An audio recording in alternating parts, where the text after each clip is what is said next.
सप्त द्वीपवती पृथ्वी के एक छत्र सम्राट श्री रघुनाथ जी, उन्होंने सबको राजा बनाया। दुई दुई सुत सब भ्रातन केरे, दो पुत्र राम जी के कुशलव,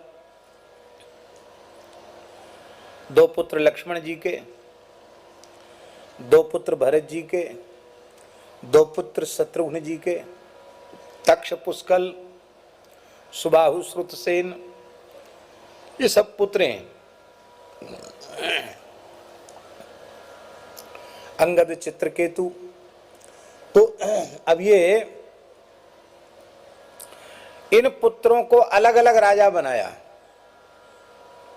अयोध्या का राजा नहीं बनाया किसी को। मर्यादा पुरुषोत्तम है, अयोध्या का राजा अपना उत्तराधिकारी किसी को नहीं बनाया। कुश को अलग राज्य दिया, लव को अलग राज्य दे दिया, भरत जी के पुत्रों को अलग दे दिया, शत्रुघ्न जी के पुत्रों को अलग दे दिया। क्यों? बोले सबसे ज्येष्ठ पुत्र हनुमान जी हैं। जब कुशलव का जन्म ही नहीं हुआ था तब किशोरी जी ने कहा था, सुन सुत तो ही समान उपकारी। किशोरी जी ने कहा सुत और राम जी ने भी कहा सुत। तो सबसे पहले पुत्र के रूप में स्वीकार किसको किया? बोलो। इसलिए राम जी ने अपना उत्तराधिकारी किसको बनाया? हनुमान जी को। इसलिए सारे धरती का अधिपति हनुमान जी को बनाया, क्योंकि पृथ्वी की राजधानी अयोध्या और अयोध्या में हनुमान गढ़ी, गढ़ी माने होता किला, वहां सिंहासन पर एकमात्र हनुमान जी की ऐसी प्रतिमा पूरे संसार में है जहां हनुमान जी बैठे हैं सिंहासन पर और राम जी पीछे खड़े हैं। राम जी अकेले नहीं खड़े, भरत जी, शत्रुघ्न जी, जानकी जी सब पीछे खड़े हैं। जैसे राजा के पीछे लोग खड़े रहते हैं ऐसे खड़े हैं सब। हनुमान जी आसन पर बैठे हैं, छत्र लगा हुआ है, मुकुट लगा हुआ है हनुमान जी को।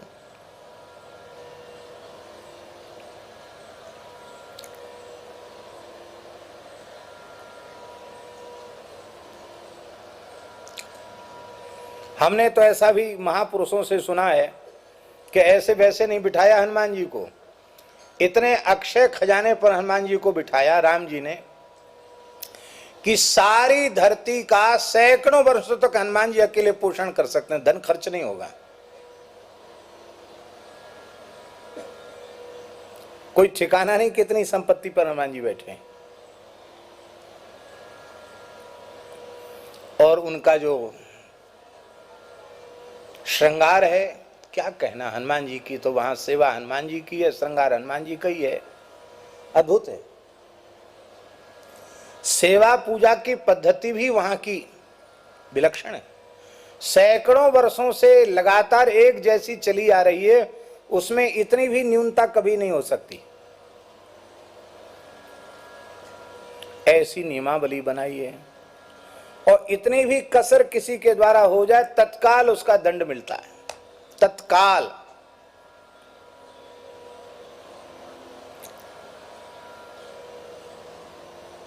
पुजारियों का चंदन घिसना मुश्किल होता है।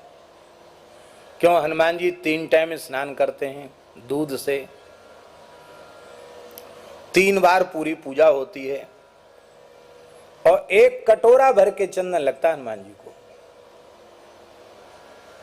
इसलिए छोटे मोटे पुजारी नहीं, पहलवान ही हनुमान जी के पुजारी होते हैं। हनुमान जी की जो गरुड़ घंटी है ना, आरती के समय जो बजती है, वो 5 सेर वजन की है और इतनी देर आरती होती है हनुमान जी की, सरयू किनारे तक आवाज सुनाई पड़ती है, 2-3 किलोमीटर। वहां से व्यक्ति पैदल चल के आ जाए तो उसको आरती मिल जाती है। इतनी देर तक हनुमान जी की आरती होती है।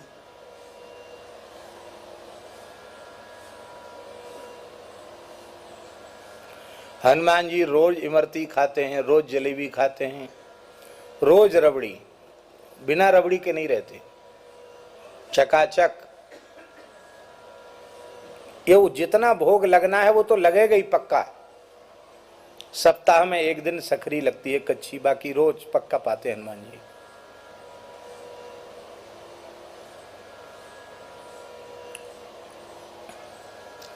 हनुमान जी के सब निश्चित हैं, ग्वारिया निश्चित है वंश क्रम से। हनुमान जी की गौशाला है, दूध नहीं काढ़ा जाता, केवल हनुमान जी का अभिषेक के लिए दूध आता है और बछड़े पीते हैं। ग्वारिया ले लो।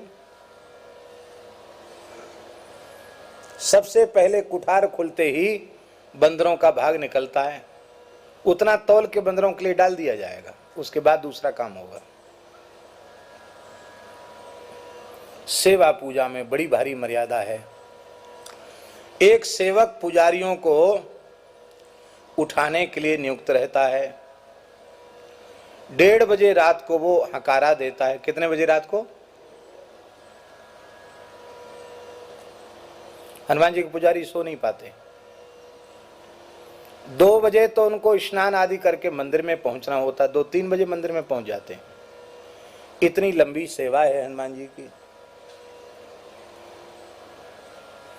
महाराज जी के बारे में हमने सुना है, पूज्य बराना वाले महंत जी कहते थे कि प्रायः पुजारियों को रात्रि में भी विलंब होता है और सुबह और रात में उनको फिर 1:30-2 बजे जगना ही है हर हालत में। तो कहते केवल महाराज जी ही ऐसे पुजारी हुए कि वो जगाने वाला महात्मा जाता था तो महाराज जी तिलक स्वरूप किए दिखाई पड़ते थे। ये बाबा सोतो है कि नहीं सोतो बाबा? महाराज जी ऐसे थे। 1 सहस्र तुलसी दल पर राम नाम लिखकर हनुमान जी को नित्य अर्पित किया जाता है। तो हनुमान जी चक्रवर्ती सम्राट हैं सारी धरती के, राम जी ने बनाए हैं। कोई बन तो बिगड़ तो रहो, पर ऐसे बनाए जो कभी बिगड़वे वारे ना है। तो ये सदा सर्वदा धरती पर भक्तों की रक्षा करते रहें। और ये कथा जिस दिन बंद हो जाएगी उसी दिन चले जाएंगे। तो भगवान ने इस जम्बू द्वीप में हरिवर्ष किम पुरुष वर्ष में राम जी बोले एक रूप से हम यहाँ विराजते हैं, आप मेरी सेवा में रहो।